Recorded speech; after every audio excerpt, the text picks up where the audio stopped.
অনেক দিন পর একটা ভালো ইলিশ মাছ পেলাম। এখনকার বাংলা অ্যানিমেশনের সবচেয়ে জনপ্রিয় অ্যানিমেশন কার্টুনগুলোর একটি হলো গোপাল ভাঁড়। আপনারা জানেন কি এই মাস্টারমাইন্ড অ্যানিমেশনের নির্মাতা কে? আর এগুলোর ভয়েসগুলোই বা কে দেন? এটা কবে প্রথম লঞ্চ করা হয়? তো চলুন জেনে নেওয়া যাক গোপাল ভাঁড় অ্যানিমেশনের অজানা সব গল্প কথা।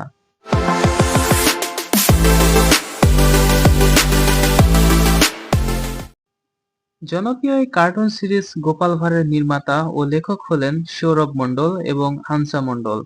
জনপ্রিয় এই সিরিজটি 2015 সালের 8 মার্চ থেকে সনি আট চ্যানেলে সম্প্রচারিত হয়ে আসছে।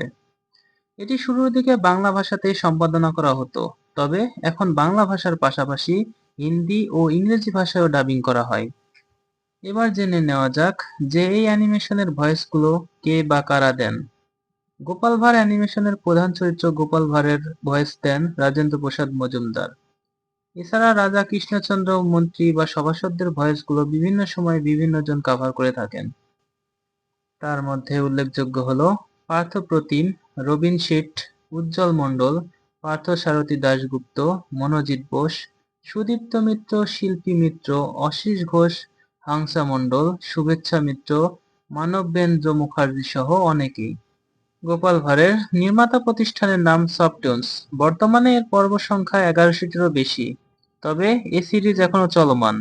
সিরিজটি নিয়মিতই দেখা যায় সনি আট চ্যানেলে।